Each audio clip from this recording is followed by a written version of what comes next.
안녕하세요. 다이어트를 거둔 남자 최겸입니다. 예전에 탄수화물이 지방으로 바뀌는 과정을 설명한 영상에서 공복 상태에서 햇반 한 그릇을 먹었을 때 혈당이 어떻게 변하는지 확인했었죠. 저는 고작 햇반 하나만 먹었는데 혈당이 높게 올랐다가 4시간이 흘러서야 다시 처음 상태에 가깝게 돌아왔어요. 저는 궁금해졌습니다. 만약 영양학 전문가분들이 추천해주시는 대로 하루 3끼를 건강하게 먹는다면 내 혈당 수치는 어떻게 움직일까? 궁금하면 눈으로 확인해봐야겠죠? 그래서 실험해봤습니다. 실험 내용은 다음과 같습니다. 아침 7시부터 잠들기 직전까지 30분 간격으로 혈당을 측정했어요. 중요한 건 무엇을 먹느냐일 텐데 이때 기준으로 삼은 것은 2015 한국인 영양소 섭취 기준입니다. 이 자료는 한국영양학회를 중심으로 국내 내로라 하는 전문가분들이 모여서 만드셨고 보건복지부에서 공식적으로 한국인을 위한 식사 가이드라인으로 제정한 자료예요. 국내 영양학계에서 최고의 권위를 가지신 분들이 만드셨고 보건복지부에서 권장하기까지 했으니 가장 모범적인 식단 가이드라인이라고 볼 수 있겠죠. 식사 내용은 968페이지에 있는 가이드를 참고했어요. 제가 성인이긴 하지만 근육량과 활동량이 많은 편이라 2600kcal 식단으로 맞췄습니다. 밖에서 파는 음식들은 정확한 양과 영양성분을 측정하는 게 불가능해서 최대한 용량과 영양성분을 맞출 수 있는 음식들을 먹었고 간식은 식사 후 2시간 이내에 섭취하는 것으로 했습니다. 평상시와 동일한 생활 패턴을 유지하되 따로 운동은 하지 않았습니다. 저도 그 결과가 어떻게 나올까 궁금했는데 재밌는 결과가 나왔어요. 지금부터 한번 살펴볼게요. 저는 6시 30분에 기상했고 30분 뒤인 7시에 첫 혈당을 측정했어요. 이걸 공복 혈당이라고 하죠. 공복 혈당 수치가 80이 나오네요. 전날 저녁 7시에 저녁을 먹었고 이후 약 12시간 동안 먹은 게 없으니 혈액 속에 있는 포도당의 농도가 낮은 상태로 유지된 거죠. 이렇게 혈당을 재고 바로 아침 식사를 합니다. 쌀밥, 참치 김치찌개, 떡갈비, 그리고 반찬으로 이루어진 식사였고요. 식사를 마치고 10분 정도 뒤인 7시 30분에 두 번째 혈당을 측정했어요. 혈당 수치가 122가 나왔네요. 혈당이 30분 만에 공복 대비 1.5배 상승했습니다. 이렇게 혈당을 측정한 뒤 저는 바로 복숭아 3분의 1개를 먹었습니다. 혈당 수치는 식후 1시간 뒤인 8시에 161로 최고치를 찍습니다. 이렇게 식후에 혈당이 높게 치솟는 것을 포도당 스파이크 또는 혈당 스파이크라고 합니다. 탄수화물을 먹으면 대부분 포도당으로 흡수되는데 이게 혈액 속으로 들어왔다는 뜻이에요. 혹시 이전의 영상을 보지 않으신 분들을 위해서 간단히 언급하자면 탄수화물을 섭취했을 때 포도당이 몸속으로 들어오고 이걸 인슐린이라는 호르몬이 처리합니다. 제 아침 식사를 통해서 다량으로 흡수된 포도당을 처리하기 위해서 췌장은 인슐린을 많이 분비했을 거예요. 그렇게 분비된 인슐린 덕분에 30분 뒤에 혈당은 더 올라가지 않고 살짝 내려가서 153이 되었어요. 제 몸에서 음식이 소화될수록 계속해서 흡수되는 포도당을 인슐린이 부지런하게 처리하고 있는 거죠. 그리고 9시가 되었어요. 직장인분들은 이제 막 회사에 출근하셨을 시간이겠죠? 인슐린은 열심히 일하고 있습니다. 혈당이 94까지 내려왔네요. 혈당을 잰 직후 요거트 하나를 마셨습니다. 보통은 요거트를 사면 하나를 다 먹는 게 자연스럽지만 가이드라인에 맞추기 위해서 100g만 덜어서 먹었어요. 그리고 이게 정확하게 요거트 때문인지 아니면 아침에 먹은 음식이 소화되고 있어서인지는 알 수 없지만 혈당은 다시 올라서 135까지 올라갑니다. 혈당 크래시. 자, 오늘 주목할 부분은 여기에요.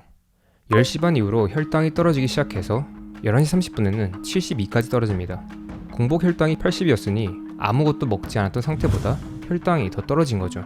이렇게 식후 혈당이 급격하게 떨어지는 걸 혈당 크래시라고 해요. 흡수된 포도당보다 더 많은 인슐린이 분비되어서 일을 더 하다 보니 혈당이 더 내려간 거죠. 그래도 공복보다 떨어지긴 했지만 72 정도면 정상적인 수치예요. 그나마 아침에 먹은 게 정갈한 한식이었으니까 괜찮았던 것 같은데 인슐린 분비를 과하게 자극하는 음식을 먹으면 혈당 크래시는 더 심하게 일어나서 혈당이 60 밑으로 떨어지기도 해요. 혈당 수치와 관련해서 재밌는 이야기가 하나 있는데요.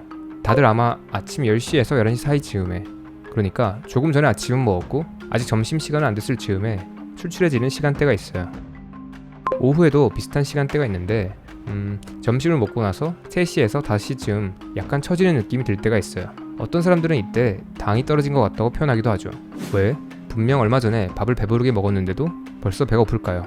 이렇게 몸의 에너지가 충분하게 들어왔음에도 불구하고 배가 고프다는 건 단순히 칼로리로는 설명이 안 되는 부분입니다.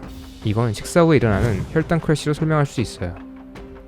탄수화물이 다량으로 포함된 식사를 했으니 다량의 포도당이 몸속으로 들어왔고 인슐린이 다량으로 분비되어서 이걸 빠르게 처리했잖아요.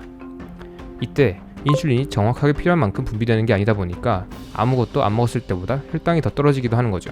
이때 느껴지는 배고픔은 크게 두 가지 이유로 설명되는데, 우선 몸은 지금 혈당이 떨어지는 상황을 에너지가 부족해지고 있는 상황으로 해석할 거고요. 그리고 인슐린이 남는 포당을 처리할 때 이걸 지방으로 바꿨다면, 지방은 지금 상황에서는 쓸 수 없는 에너지이기 때문에 당장 쓸 수 있는 에너지가 부족해진 것이기도 하죠. 그래서 이 시간에 배가 고파지는 건 실제로 몸에 존재하는 에너지가 부족해서가 아니라 몸이 쓸 수 있는 에너지가 줄어들고 있는 상황이라서, 또는 이미 부족해져서 일 가능성이 높아요. 이 상황에서 몸은 여러 신호체계를 이용해서 우리가 무언가를 먹고 싶은 느낌이 들게 합니다. 저도 이날 11시 30분에 혈당을 측정하기 직전에 살짝 출출한 느낌을 받았는데, 혈당을 재고 보니 혈당이 최저치를 찍은 시점이었어요. 배가 고픈 건 아닌데 입이 심심하다는 느낌이 들면서 뭔가 간단하게 먹고 싶다는 느낌이 들었습니다. 물론 실험을 위해서 간식을 먹진 않았어요. 어쨌든 계속해서 흡수되는 포도당과 인슐린이 엎치락 뒤치락 하고 있는지 혈당은 소폭 오르내리다가 점심 식사 직전에 90이 됩니다. 아침 식사 이후 6시간이 지난 시점이었죠. 점심으로는 영양 가이드라인에서 추천한 대로 우동을 먹었어요.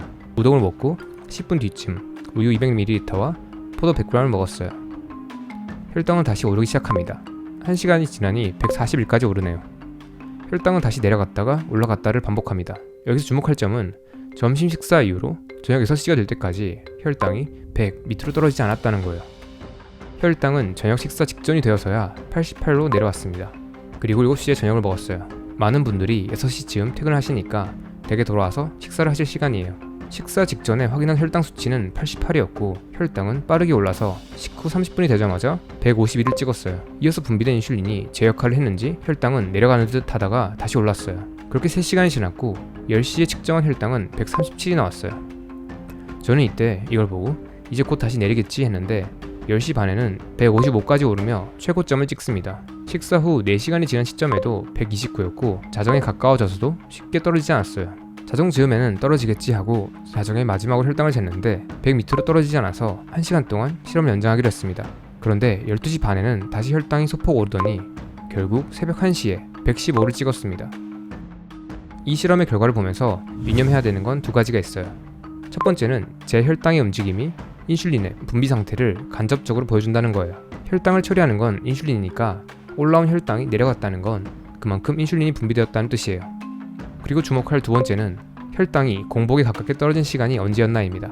왜냐면 지난 영상에서 인슐린은 체지방 분해를 막는 호르몬이라고 했어요. 인슐린 분비가 평소보다 조금만 자극되어도 체지방 분해는 제대로 일어나지 못한다고 했었죠. 제가 이날 아침 6시 반에 일어나서 잠들 때까지 깨어 있었던 시간은 약 18시간이었는데요. 그 중에서 혈당이 공복에 가깝게 떨어져 있던 시간은 넉넉하게 잡아도 3시간 정도였던 것 같아요. 인슐린이 체지방 분해를 막는 작용이 마치 온오프 스위치처럼 껐다 켜졌다 하는 건 아니지만 이 정도 혈당 수치면 깨어있는 대부분의 시간 동안 체지방 분해는 막혀 있었을 거라고 볼 수 있어요. 혈당이 충분히 떨어질 즈음에 다시 식사를 했고 또 떨어질 즈음에 다음 식사를 했으니까요. 그리고 저녁 식사 후 제가 잠자리 들기 전까지 혈당은 100 밑으로 내려가지 않았어요.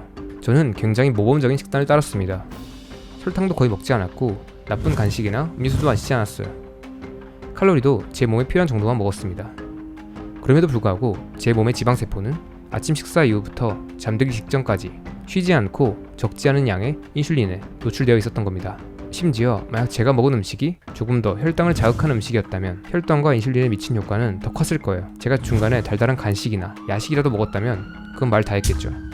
이게 바로 우리가 하루 3끼를 탄수화물 중심의 식단으로 먹을 때 일어나는 현상이에요.